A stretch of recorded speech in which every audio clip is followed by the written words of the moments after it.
Hi friends, அனைவருக்கும் வணக்கம். Polity பகுதியில் இருக்கிற ஒவ்வொரு டாப்பிக்கையும் நம்ம கேள்வி பதிலாக பார்த்துட்டு இருக்கோம். இன்றைக்கி நம்ம எடுத்திருக்கிற டாபிக் பிரதமரை பற்றி 16 கேள்வியை ரெடி பண்ணியிருக்கோம். இந்த 16 கேள்வியையும் முழுமையாக பார்த்து வச்சுக்கோங்க, அப்படியே கேட்கக்கூட வாய்ப்பு இருக்குது. ஃப்ரெண்ட்ஸ், வீடியோக்குள்ளே போகிறதுக்கு முன்னால் பாலிட்டி பகுதியில் இதே மாதிரி நாங்கள் நிறைய வீடியோ போட்டிருக்கோம். நீங்கள் பழைய வீடியோக்களை பார்க்கல அப்படின்னா இந்த வீடியோக்கு கீழே டிஸ்கிரிப்ஷன்லையும் ஃபஸ்ட்டு கமெண்ட்லையும் லிங்க் கொடுத்துருக்கேன். அந்த லிங்க்கை கிளிக் பண்ணிங்கன்னா ஒரு பிளேலிஸ்ட் ஓப்பன் ஆகும். அதில் எல்லா வீடியோக்கான லிங்க்கும் இருக்கும். ஃப்ரெண்ட்ஸ், வீடியோக்குள்ளே போகிறதுக்கு முன்னால் வீடியோ பிடிச்சிருந்தால் லைக் போடுங்க. ஃப்ரெண்ட்ஸ், நிறைய பேர் வீடியோவை பார்க்குறீங்க, ஆனால் வீடியோவுக்கு போடுற லைக்குங்கிறது ரொம்ப கம்மியாக இருக்குது. வீடியோவை பாருங்கள், வீடியோ பிடிச்சிருந்தா லைக் போடுங்க. வீடியோ எப்படி இருந்தது அப்படிங்கிறதையும் மறக்காமல் கமெண்ட்டில் போட்டு விடுங்கள். சரி, இன்றைய கேள்விகளை பார்க்கலாங்களா? இன்றைய முதல் கேள்வியை பாருங்கள். பிரதமர் என்பவர் அமைச்சர்களில் முதன்மையானவர், அத்துடன் காபினட் அமைப்பின் அடிப்படை தூணாகவும் உள்ளார்.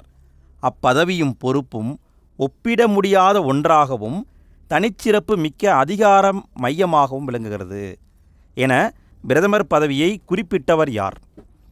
இந்த பதவியை பற்றி பெருமையாக பேசியிருக்காரு ஒருத்தர். அவர் யாருன்னு கேட்டிருக்காங்க. இந்த கண்டென்ட் 12th இருக்குதுங்க. 12th பொலிட்டிக்கல் சயின்ஸ் புத்தகத்தில் இருக்குது. சரி, விடையை பார்க்கலாங்களா? இப்படி சொன்னவர் யார் அப்படின்னா மார்லே பிரபு. அவர் தான் சொல்லியிருக்காரு. இரண்டாவது கேள்வி, பிரதமரின் கடமைகளை பற்றி பேசும் சட்டப்பிரிவு. பிரதமருக்கு அப்படின்னு சொல்லிட்டு கடமைகள் இருக்குது. இந்த கடமைகளை பற்றி ஒரு சட்டப்பிரிவு குறிப்பிடுது. அது என்னன்னு கேட்டிருக்காங்க. விடையை பார்க்கலாங்களா? விடை சட்டப்பிரிவு 78. நல்லா பார்த்துக்கோங்க. சட்டப்பிரிவு 78 பிரதமருடைய கடமைகளை பற்றியது. மூன்றாவது கேள்வி, கீழ்கண்ட கூற்றுகளை காண்கன்னு சொல்லிட்டு கூற்று காரணம் டைப்பில் கொடுத்துருக்காங்க. கூற்று, பிரதமர் பதவிக்கு நேரடி தேர்தல் ஏதும் இல்லை. காரணம், அரசியலமைப்பின் 75வது சட்டப்பிரிவு பிரதமரை குடியரசுத் தலைவர் நியமனம் செய்வதாக கூறுகிறது. பாருங்கள், எது சரி எது தவறுன்னு கண்டுபிடிங்க பார்க்கலாம். கண்டுபிடிச்சிருப்பீங்கன்னு நினைக்கிறேன். விடையை பார்க்கலாங்களா? விடை கூற்றும் காரணமும் சரி, காரணம் சரியான விளக்கமாகும்.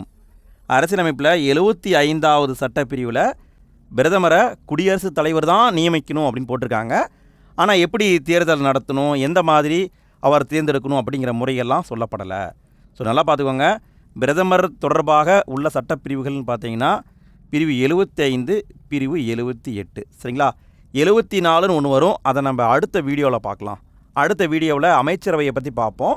அப்போ அந்த ஆர்டிக்கலை பார்த்துக்கலாம். அடுத்து 4வது கேள்வி, இந்திய பிரதமர் முறை எந்த நாட்டிலிருந்து எடுக்கப்பட்டது? இந்திய பிரதமர் முறையை வேற ஒரு நாட்டிலேருந்து நம்ம எடுத்திருக்கோம். எந்த நாடுன்னு கேட்டிருக்காங்க. விடை இங்கிலாந்து.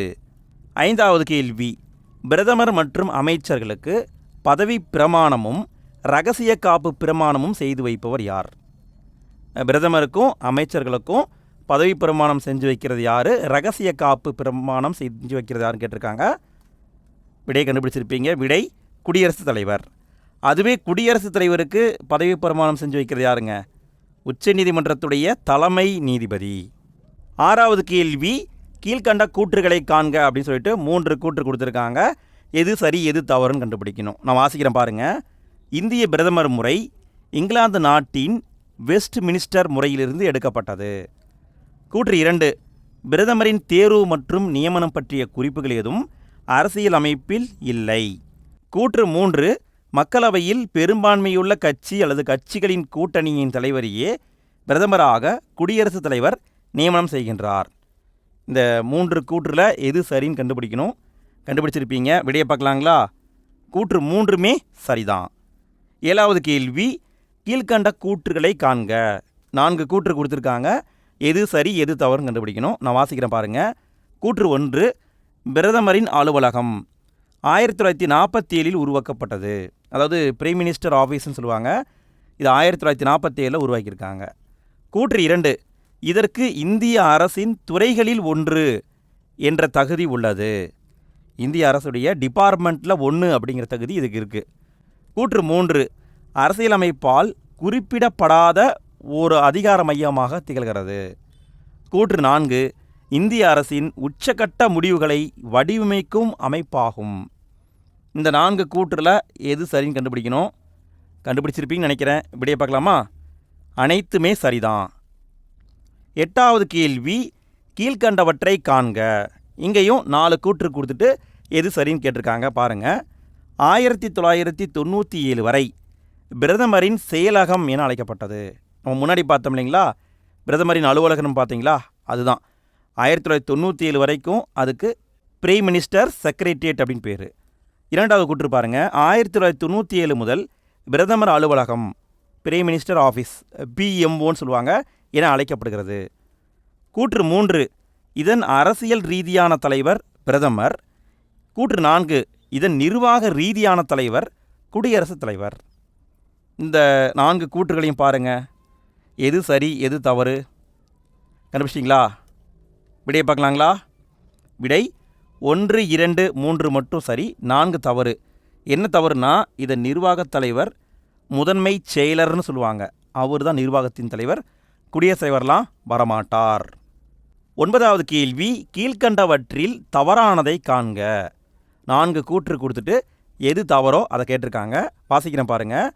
பிரதமர் விரும்பினால் ஒரு அமைச்சரை துணை பிரதமராக அறிவிக்க முடியும். கூற்று 2, பிரதமர் யாரை வேண்டுமானாலும் மத்திய அமைச்சராக நியமிக்கலாம். கூற்று 3, பிரதமர் எந்த துறை அல்லது துறைகளையும் தனது கட்டுப்பாட்டில் வைத்து கொள்ள முடியும். எத்தனை டிபார்ட்மெண்ட் வேணும்னாலும் அவருடைய கட்டுப்பாட்டில் வச்சுக்கலாம். கூற்று 4, பிரதமர் ஒரு துறையை 2ஆகவோ 3ஆகவோ பிரிக்கலாம். இந்த 4 கூற்றில் எது சரி எது தவறுன்னு கண்டுபிடிக்கணும். கண்டுபிடிச்சிருப்பீங்கன்னு நினைக்கிறேன். விடையை பார்க்கலாங்களா? விடைன்னு பார்த்தீங்கன்னா 1 சரி, 3 சரி, 4 சரி. கூற்று 2 தவறு. சரிங்களா? இங்கே ஆப்ஷன் செட் பண்ணும்போது தவறாக பண்ணிட்டாங்களோ, இங்கே ஆப்ஷன் தவறாக பண்ணிட்டாங்க. கூற்று 2 தவறு. என்ன தவறுனா, பிரதமர் பரிந்துரை பண்ணலாம், ஆனால் இவர் நியமிக்க முடியாது. நியமனம் பண்ணுறது யாருங்க? குடியரசுத் தலைவர் தான் நியமனம் பண்ணுவார், பிரதமர் பண்ண முடியாது, பரிந்துரை மட்டும்தான் பண்ண முடியும். 10வது கேள்வி கீழ்கண்ட பிரதமர்களை கால வரிசைப்படி சரியாக பொறுத்துக. பிரதமர்களையும் அவங்க பிரதமராக இருந்த காலத்தையும் கொடுத்துருக்காங்க. இதையும் ஆர்டராக தெரிஞ்சு வச்சுக்கோங்க ஃப்ரெண்ட்ஸ், கண்டிப்பாக எக்ஸாமில் கேட்க வாய்ப்பு இருக்குது. சரி, விடையை பார்க்கலாங்களா? இந்தியாவுடைய முதல் பிரதமர் திரு ஜவஹர்லால் நேரு அவர்கள். இவருடைய காலம் 1947 ஆரம்பித்து 1964 வரைக்கும் இருந்திருப்பார். இந்தியாவின் 2வது பிரதமர் திரு லால் பகதூர் சாஸ்திரி. இவருடைய காலம் அப்படின்னு பார்த்தீங்கன்னா 1964 ஆரம்பித்து 1966 வரைக்கும் இருந்திருப்பாங்க. இந்தியாவின் 3வது பிரதமர் திருமதி இந்திரா காந்தி அவங்க. இவங்களுடைய காலம் அப்படின்னு பார்த்தீங்கன்னா 1966 ஆரம்பித்து 1977 வரைக்கும் இருந்திருப்பாங்க. அதற்கு அடுத்தது பார்த்தீங்கன்னா 4வதாக வந்தது யாருன்னா திரு மொரார்ஜி தேசாய் வந்திருப்பார். இவருடைய காலம்னு பார்த்தீங்கன்னா 1977 ஆரம்பித்து 1979 வரைக்கும் வந்திருப்பாங்க. 5வது பிரதமர்னு பார்த்தீங்கன்னா திரு சரண் சிங் அவர்கள். இவருடைய காலம்னு பார்த்தீங்கன்னா 1979 டு 1980 வரைக்கும் இருந்திருப்பாங்க. சரிங்களா? இந்த காலங்களை நீங்கள் பார்க்கல அப்படின்னா கூட நீங்கள் யார் ஃபஸ்ட்டு யார் செகண்டு அப்படின்னாவும் தெரிஞ்சு வச்சுக்கோங்க, கண்டிப்பாக எக்ஸாமில் கேட்கலாம். அடுத்து 11வது கேள்வி கீழ்கண்ட பிரதமர்களை கால வரிசைப்படி சரியாக பொறுத்துக்க. பொறுத்திருப்பீங்கன்னு நினைக்கிறேன். விடையை பார்க்கலாங்களா? கடைசி பிரதமர் இப்போ கரண்டில் இருக்கிற ஒரு 16வது பிரதமர் திரு நரேந்திர மோடி அவர்கள். இவருக்கு முன்னாடி 15வது பிரதமராக இருந்தவர் யாருன்னு பார்த்தீங்கன்னா திரு மன்மோகன் சிங் அவர்கள். அவருக்கு முன்னாடி இருந்தவர் யாருன்னு பார்த்தீங்கன்னா 14வதாக இருந்தவர் திரு அடல் பிகாரி வாஜ்பாய் அவர்கள். அவருக்கு முன்னாடி 13வதாக இருந்தவர் திரு ஐகே குஜ்ரால் அவர்கள். அவருக்கு முன்னாடி 12வதாக இருந்தவர் திரு டி தேவகவுடா அவர்கள். சரிங்களா? இந்த கடைசி பிரதமர்களையும் பார்த்துக்கோங்க ஃப்ரெண்ட்ஸ், கேட்கக்கூட வாய்ப்பு இருக்குது. 12வது கேள்வி பிரதமரின் பணிகளில் சரியானது எது? பிரதமருடைய பணிகளை கொடுத்துருக்காங்க, இதில் எது சரியானதுன்னு கேட்டிருக்காங்க. 4 கூற்று கொடுத்துருக்காங்க. நான் வாசிக்கிறேன் பாருங்கள். அமைச்சரவை கூட்டத்தின் தேதி நிகழ்ச்சி நிரல் குறித்து முடிவு செய்வார். கேபினட் கூட்டம் நடைபெறாத பொழுது பிரதமர் தனது மூத்த சகாக்கள் 2 பேர் அல்லது 3 இயல்பாக கலந்து ஆலோசிக்கலாம். பிரதமர் நாட்டின் உண்மையான தலைவர்.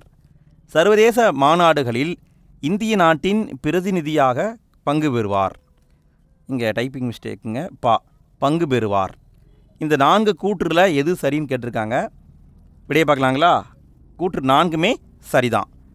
13வது கேள்வி நீண்ட காலம் இந்தியாவில் பிரதமராக இருந்தவர். நீண்ட காலம் இந்தியாவில் பிரதமராக இருந்தவர் யாருன்னா திரு ஜவஹர்லால் நேரு அவர்கள்.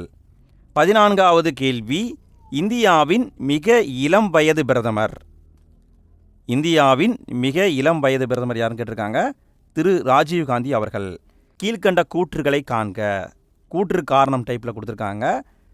கூற்று, பிரதமர் பதவி நிலையானதாக இல்லை. காரணம், மக்களவையில் பெரும்பான்மை இதற்கு காரணமாகும். பாருங்கள், சரியாக தவறான கண்டுபிடிங்க பார்க்கலாம். கண்டுபிடிச்சிருப்பீங்க, விடையை பார்க்கலாங்களா? கூற்றும் காரணமும் சரி, காரணம் சரியான விளக்கம்தான். மக்களவையில் பெரும்பான்மை இருக்கிற வரைக்கும் மட்டும்தான் அவர் பிரதமராக இருக்க முடியும். பெரும்பான்மை இல்லை அப்படின்னா அவர் பிரதமர் பதவியிலிருந்து வெளியேறுவார். 16வது கேள்வி, கடைசி கேள்வி. ஃப்ரெண்ட்ஸ், வீடியோக்கு லைக் போடாத நண்பர்கள் லைக் போட்டுருங்க. வீடியோ எப்படி இருந்தது அப்படிங்கிறதையும் மறக்காமல் கமெண்ட்டில் போட்டுவிடுங்க. இதே மாதிரி பாலிட்டி பகுதியில் நம்ம கேள்வி பதிலாக போட்டிருக்கோம் இல்லைங்களா, அதையெல்லாம் ஒரே பிளேலிஸ்ட்டாக வச்சுருக்கோம். அந்த லிங்க் இந்த வீடியோக்கு கீழே டிஸ்கிரிப்ஷன் பஸ்கம்லையும் இருக்குது, மறக்காமல் செக் பண்ணி பாருங்கள். 16வது கேள்வி, கீழ்கண்ட கூற்றுகளை காண்க. கூற்று காரணம் டைப்பில் கொடுத்துருக்காங்க. கூற்று, பிரதமர் மக்களவையில் இருந்து மட்டுமே தேர்ந்தெடுக்கப்பட வேண்டும். ஒருத்தரை பிரதமராக தேர்ந்தெடுக்கணும்னா அவரை மக்களவையிலிருந்து மட்டும்தான் தேர்ந்தெடுக்கப்படணும். காரணம், மக்களவையில் பெரும்பான்மை ஆதரவு பெற்ற கட்சியின் தலைவரைத்தான் குடியரசுத் தலைவர் பிரதமராக நியமிப்பார். இதில் எது சரி எது தவறுன்னு கேட்டிருக்காங்க. விடையை பார்க்கலாங்களா? விடைன்னு பார்த்தீங்கன்னா, கூற்று தவறு, காரணம் சரி. அதாவது பிரதமராக இருக்கிறவருக்கு மக்களவையின் பெரும்பான்மை ஆதரவு தேவைப்படும். ஆனால் அவர் மக்களவையிலிருந்து மட்டும் தேர்ந்தெடுக்கப்படணும் அவசியம் கிடையாது. அவர் மாநிலங்களவையிலிருந்து கூட தேர்ந்தெடுக்கப்படலாம்.